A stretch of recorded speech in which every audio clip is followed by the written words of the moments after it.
एक मछलीमार कांटा डाले तालाब के किनारे बैठा हुआ था। काफी समय हो गया पर फिर भी उसके कांटे में कोई मछली नहीं फंसी और न ही कोई हलचल हुई। वह सोचने लगा कहीं ऐसा तो नहीं कि मैंने कांटा गलत जगह डाला है, जहां कोई मछली ही न हो।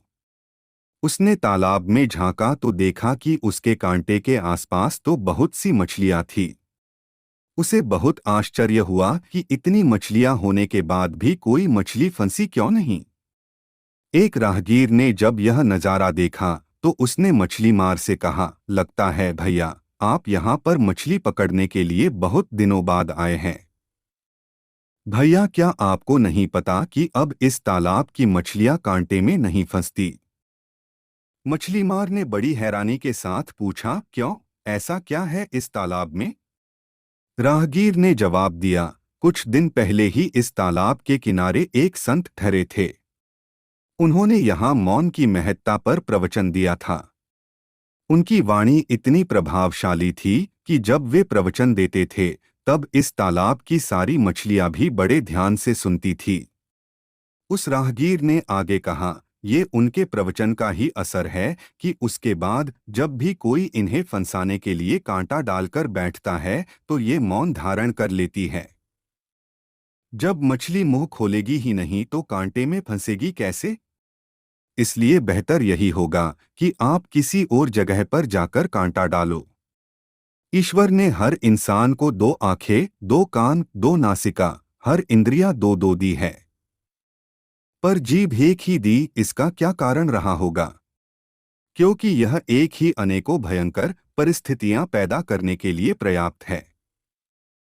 संत ने कितनी सही बात कही कि जब खोलोगे ही नहीं तो फंसोगे कैसे? अगर इंद्रियों पर संयम करना चाहते हो तो इस जीभ पर नियंत्रण कर लो, बाकी सब इंद्रिय स्वयं नियंत्रित रहेगी। ये बात हमें भी अपने जीवन में उतार लेनी चाहिए। कई बार व्यक्ति के अनुचित या व्यर्थ बोल से बनते काम भी बिगड़ जाते हैं। जीवन भर के लिए रिश्तों में कड़वाहट पैदा हो जाती है। उसका समाज में यश गिर जाता है।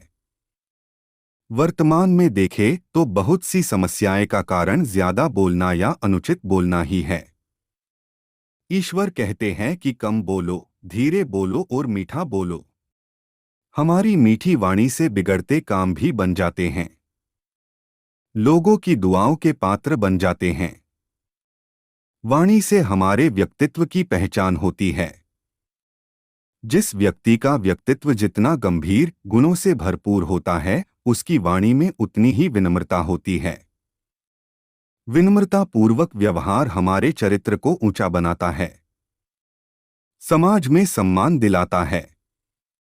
कई बार न बोलना भी उचित होता है। संत ने कितनी सही बात कही कि जब खोलोगे ही नहीं तो फंसोगे कैसे? अगर इंद्रियों पर संयम करना चाहते हो तो इस जीभ पर नियंत्रण कर लो, बाकी सब इंद्रिय स्वयं नियंत्रित रहेगी।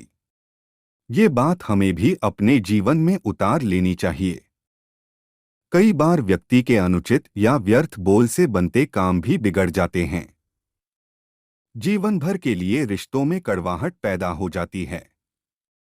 उसका समाज में यश गिर जाता है।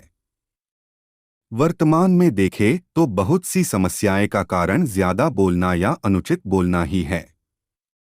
ईश्वर कहते हैं कि कम बोलो, धीरे बोलो और मीठा बोलो। हमारी मीठी वाणी से बिगड़ते काम भी बन जाते हैं, लोगों की दुआओं के पात्र बन जाते हैं। वाणी से हमारे व्यक्तित्व की पहचान होती है। जिस व्यक्ति का व्यक्तित्व जितना गंभीर गुणों से भरपूर होता है, उसकी वाणी में उतनी ही विनम्रता होती है। विनम्रता पूर्वक व्यवहार हमारे चरित्र को ऊंचा बनाता है, समाज में सम्मान दिलाता है। कई बार न बोलना भी उचित होता है।